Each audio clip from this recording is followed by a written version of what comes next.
Já arrancaram as conversas da autonomia. O conjunto de tertúlias promovidas pelo Parlamento e Governo dos Açores pretende assinalar os 50 anos do regime autonómico nos Açores. Reflexões entre a memória e o futuro que podem ser contributos para uma autonomia mais forte e transformadora. Há que recordar os primeiros passos. Hoje em dia somos todos bons rapazes e todos autonomistas, mas isto não foi sempre assim. Isto foi uma coisa complicada, não é? Hã, para chegarmos a esta institucionalização da autonomia. A autonomia deve-se à resistência do povo açoriano, não se deve a nenhum iluminado. Os açorianos resistiram e resistiram, às vezes, de uma forma demasiado, não ia dizer violenta, violenta não terá chegado a ser, mas demasiado entusiasmante ou entusiasmada. Mas se não tivesse sido assim, não tinha havido autonomia.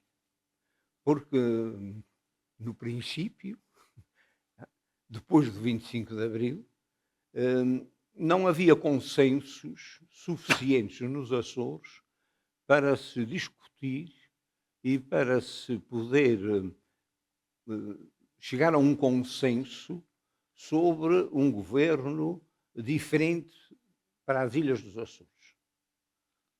Isto é fundamental para se perceber como é que as coisas evoluíram. Houve uma fase de discussão pública. Os jornais e os jornalistas, que eu na altura também era, se hoje de passagem, digamos assim, foram os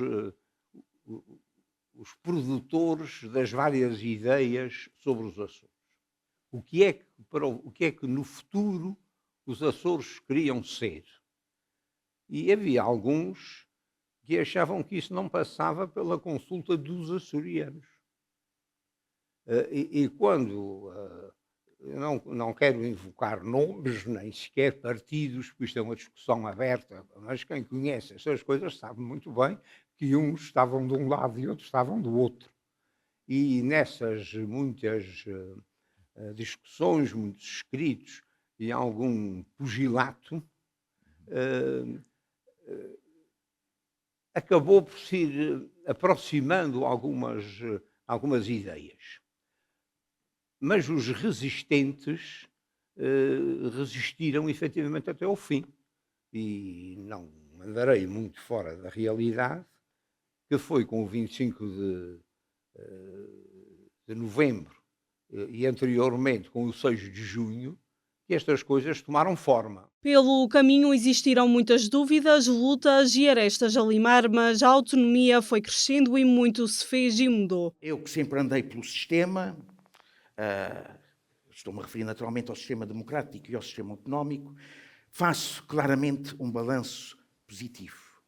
Acho que muito em todos os campos se evoluiu, se conquistou, e isso deve-se, com falhas e erros circunstanciais de todos e de cada um no seu tempo, mas isso deve-se com certeza ao contributo de todos.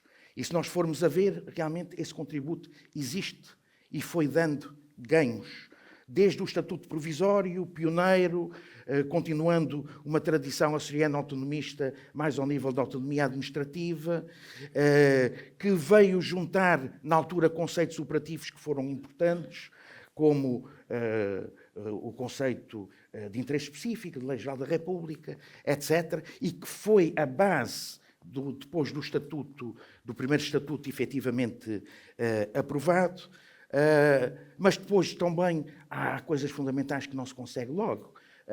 Foi preciso esperar depois mais 22 anos para se conseguir uma lei de finanças das regiões autónomas, que num Estado de Direito, eu sei que o Estado de Direito não está muito na moda, mas que num Estado de Direito é algo de fundamental, mas que não seja para nós dizermos que a lei está sendo violada, não é? Que é, penso eu, um excelente argumento. E isso conseguiu-se. A partir de uma determinada altura, chegou-se mesmo à conclusão, depois dos princípios proclamatórios e de assentar num quadro e num sistema de governo eficaz, que era necessário também atentar naquilo que seria a compensação dos custos de insularidade. Mas atentar mesmo, não é? Através da Lei das Finanças das Regiões Autónomas, com certeza, mas também através da harmonização do tarifário elétrico, através da isenção de transportes para os jornais e revistas, pelo menos generalistas, através da possibilidade que a Lei das Finanças das Regiões Autónomas nos trouxe de fazer uma verdadeira adaptação fiscal. É claro que quando falamos em adaptação fiscal e em política nos Açores, atentos os fundamentos da nossa realidade, essa adaptação só pode ser no sentido de ser mais favorável. Aliás, todos nós nos Açores, ao nível da autonomia, temos um desafio muito difícil. A autonomia só serve para fazer melhor. Não é, desde logo, uma contradição nos seus termos, a autonomia fazer igual. Já nem se põe a hipótese de fazer pior. E, portanto, isso também se conseguiu. Nesta primeira conversa, 4 convidados distintos, 2 antigos presidentes do Parlamento e 2 filhos da autonomia. Gerações diferentes a olhar para o percurso até então construído, mas sobretudo para a necessidade de combater o centralismo. A autonomia dos primeiros tempos, ou dos primeiros 20 anos, sensivelmente se preferirmos, não era e não é de facto a mesma que vivíamos e que vivemos de lá para cá. E a grande questão reside precisamente em saber, no contexto de uma autonomia de direitos constitucional e estatutariamente consagrados, ademais beneficiando de plena integração europeia com todos os recursos financeiros que daí advêm, o que motivou este volte-face. Por que razão este progresso então estagnou ou até se inverteu? Este revés no percurso promissoramente hegemónico da autonomia fica, julgo eu, unicamente a dever-se ao abandono da referida tese do desenvolvimento harmónico, substituindo-a pela teoria da locomotiva, em que pretensamente a aposta no crescimento de uma ilha promoveria o desenvolvimento das restantes. Ora, não me competindo conjecturar sobre a bonomia das intenções que levaram à mudança, compete-me avaliar os seus frutos. Para mim, a única consequência evidente desta malograda aposta foi a de promover ímpetos centralistas e bairristas por parte da que é tida como a carruagem principal, fomentando frustrações nas que invariavelmente se sentem preteridas e defraudadas nas suas legítimas ambições e reivindicações. Os números são claros e ilustram bem a falência da estratégia. A ilha que mais são canalizados recursos e investimentos é a que apresenta piores índices de pobreza, piores resultados na educação, no emprego, e isto a título meramente exemplificativo. É caso para concluir que se a locomotiva não teve o mérito ou a força motriz de, apostando num conselho, alavancar os demais na mesma ilha, não poderia vingar no intuito de alavancar todos os outros nas restantes 8. Espero que, envolvidos 50 anos do conhecimento adquirido, tenhamos aprendido a valiosa lição de que a centralização de serviços e de infraestruturas essenciais numa ilha, seja ela qual for, numa lógica contrária à da redundância tão necessária à nossa realidade de descontinuidade geográfica, é um erro crasso que prejudica os Açores no seu todo. Por seu turno, se a esta visão obtusa juntarmos o perfil centralista que, em crescendo, vimos já assistir na relação da República com as regiões autónomas, temos todos os fatores reunidos para que a autonomia não prospere. Diferentes experiências e perspectivas para um diálogo aberto que coloca em cima da mesa os desafios futuros da região. Há que continuar a posicionar os Açores no mundo através do conhecimento e desenvolvimento científico. Uma autonomia moderna passa por aí e, segundo Duarte Pimentel, a tecnologia é uma ferramenta que impulsiona o poder de decisão. Durante muitos anos, aquilo que nós ouvíamos, quase como uma epopeia, era a questão do mar. Não é? É este mar que nos abraça, mas que ao mesmo tempo também nos isola. Portanto, há aqui uma dificuldade em gerir o mar, para além das questões políticas, e eu vou dar uma perspectiva, que é uma perspectiva um bocadinho disruptiva da vida política, portanto, é esse o equilíbrio que vou fazer. Mas a ideia essencial é esta, portanto, durante muitos anos foi mar. Continua a ser mar, mas a verdade é que, para além do mar, aquilo que pode ajudar os Açores a responder a esta simples, mas pesada e longa pergunta, tem a ver com as questões do conhecimento, da ciência, da inovação e da tecnologia. E já explico-vos porquê. A verdade é que, quando celebramos 50 anos de autonomia, estamos a celebrar efetivamente aquilo que é uma conquista profundamente transformadora. E é uma conquista transformadora ao nível político, ao nível institucional, mas, acima de tudo, como aquilo que é uma conquista coletiva. Já foi aqui dito e muito bem que é uma conquista dos açorianos. E de alguma teimosia que caracteriza também os açorianos e que ainda bem que o faz, senão não é fácil. E eu, passado 15 anos, quando voltei para cá, os Açores, e em particular a Terceira, são fantásticos entre maio e outubro. Entre novembro e abril, é preciso ser açoriano. Ok?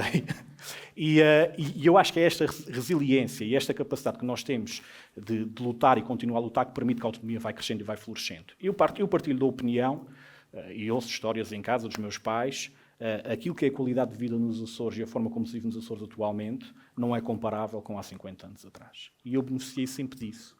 Portanto, eu beneficiei, para além de ter nascido, e sou um orgulhoso praense, ter nascido também numa relação direta com os americanos que me abriu portas ao mundo. Hoje em dia a conversa é um bocadinho outra, mas não vamos por aí. Mas eu sempre me senti no centro do mundo. Portanto, eu não considero que os Açores estão longe da Europa. Eu considero que os Açores são Europa no meio do Atlântico.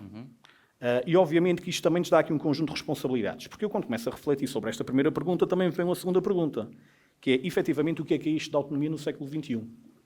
E aqui que eu posso começar a dar um contributo um bocadinho mais estruturado. Se, de alguma forma, em 1976, a autonomia, acima de tudo, refletia-se naquilo que era uma capacidade política e administrativa, neste momento a autonomia deve ser algo um bocadinho mais profundo. E quando eu digo um bocadinho mais profundo, tem a ver com a capacidade de nós produzirmos conhecimento, tem a ver com a capacidade de nós, de alguma forma, gerarmos inovação e tem a ver com uma coisa que aí sim nós podemos ir às mesas de negociação.